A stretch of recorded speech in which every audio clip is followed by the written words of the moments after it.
மாதா தொலைக்காட்சி நேயர்களுக்கு அன்பு வணக்கம். கிறிஸ்துவில் அன்பார்ந்தவர்களே, இன்று நாம் பாஸ்கா 2வது வாரத்தின் திங்கட்கிழமையில் இருக்கிறோம். இன்றைய நற்செய்தியில் நாம் ஆண்டவர் இயேசு பரிசேயர் ஒருவர், மேலும் யூத தலைவர்களுள் ஒருவரான நிக்கதேமோடு உறவாடி கொண்டிருப்பதை நாம் பார்க்கிறோம். அவர் உரையாடி கொண்டிருக்கிறார்.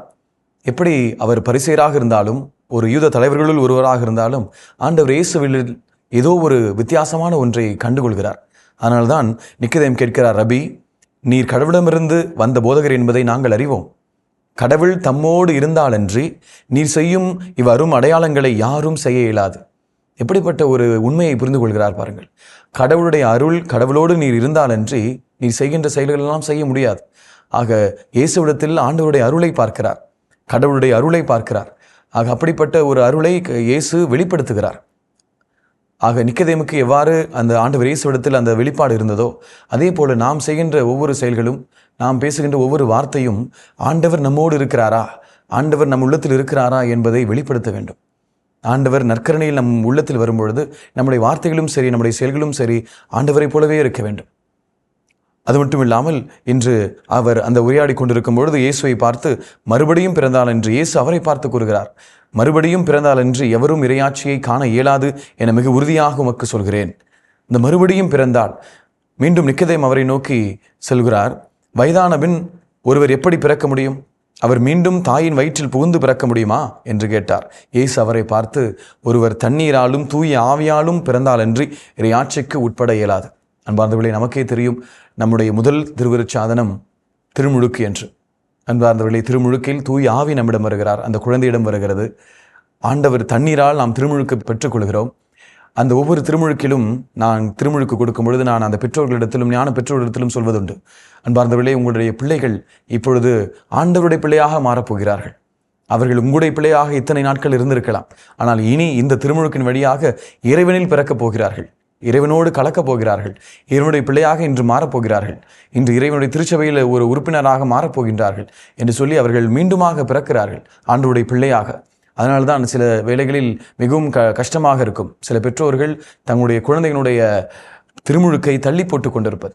அவர்கள் ஒரு வருட பர்த்டே, ஒரு வருட பிறந்தநாள் கொண்டாட்டத்தோடு நாங்கள் இணைந்து நாங்கள் கொடுக்கிறோம் என்று சொல்லி ஆண்டவருடைய வல்லமையை அந்த குழந்தைக்கு வருவதை தடுத்து தள்ளி போடுகிறார்கள்.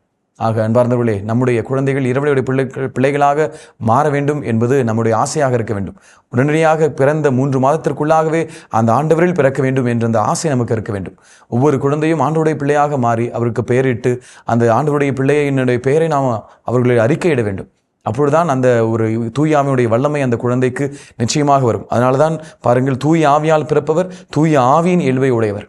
ஆக தூய ஆவியினுடைய அருள் அந்த திருவிருச்சதனத்தின் வழியாக பிள்ளைகளுக்கு வந்தால்தானே அவர்கள் தூய ஆவியினுடைய இயல்பை பெற்றுக்கொண்டிருப்பார்கள். அதனால தான் ஆண்டவர் தொடர்ந்து சொல்கிறார், மனிதரால் பிறப்பவர் மனித இயல்பை உடையவர், தூய ஆவியால் பிறப்பவர் தூய ஆவியின் இயல்பை உடையவர், மேலும் தூய ஆவியால் பிறந்த அனைவருக்கும் இது பொருந்தும் என்று. ஆக அன்பார்ந்தவர்களே, நம்முடைய பங்கில், நம்முடைய குடும்பத்தில் நம்முடைய குழந்தைகளை உடனடியாக, பிறக்கின்ற குழந்தைகளை உடனடியாக ஆண்டவருடைய பிள்ளைகளாக மாற்ற கற்றுக்கொள்ள வேண்டும். அப்பொழுதுதான் தூய ஆவியார் அந்த குழந்தைகளுக்குள்ளாக குடியிருப்பார், தூய ஆவியுடைய வல்லமை அந்த குழந்தைக்குள்ளாக குடியிருப்பார். அந்த குழந்தையும் இறைவனுடைய வல்லமையினால் வளரும். ஒவ்வொரு முறையும் ஆண்டவருடைய ஆலயத்திற்கு எடுத்து செல்லும் பொழுது, ஆண்டவருடைய ஆலயத்திற்கு வரும்பொழுது குழந்தைகளை நாம் கொண்டு வர வேண்டும். அந்த குழந்தையாக இருந்தாலும் சரி, ஆண்டவருடைய ஆலயத்து அந்த நற்செய்தியை அவர்கள் கேட்க வேண்டும், இயேசுவின் வார்த்தைகளை கேட்க வேண்டும். அவர்கள் மறுபடியும் பிறந்திருக்கிறார்கள் என்பதை அவர்கள் உணர வேண்டும். இன்று நிக்கதேம் எவ்வளவு அழகாக அருமையாக ஆண்டவரோடு உரையாடி கொண்டிருப்பது போல நாமும் அந்த குழந்தைகளை ஆண்டவரோடு உரையாடுவதற்கான அந்த பயிற்சியை நாம் கொடுக்க வேண்டும். அப்படி நாம் பயிற்சியை இந்த குழந்தைகளாக இருக்கின்றது முதல் நாம் கொடுக்கின்ற பொழுதுதான் அந்த ஆலயத்திற்கு முதலில் திருவிருச்சாதனம் திருமுழுக்கின் வழியாக உள்ளே வந்த அந்த குழந்தைகள் மறைக்கல்விக்கும் வருவார்கள், பீட பணியாளர்களாகவும் வருவார்கள்.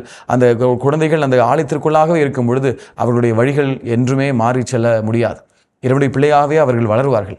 இறைவனுடைய பிள்ளையாக வளர்வதற்கு அவர்களுக்கு தேவையான சூழலை பெற்றோர்களாகிய நாம் தான் அவர்களுக்கு எடுத்து செல்ல வேண்டும். அப்படி நாம் நம்முடைய குழந்தைகளை பொறுப்போடு வளர்க்கும் பொழுது அந்த குழந்தைகள் நம்முடைய குழந்தைகளாகவும், மேலும் அதைவிட மேலாக இறைவனுடைய பிள்ளைகளாக அவர்கள் வாழ்ந்து இறைவனுடைய ஆசிரியை மற்ற எல்லாருக்கும் எடுத்துச் செல்வார்கள். மேலும் நம் குடும்பத்திற்கு நிறைவான ஆசீர்வாதம் கிடைக்கும். இயேசுவுக்கே புகழ், இயேசுவுக்கே நன்றி. மரியே வாழ்க.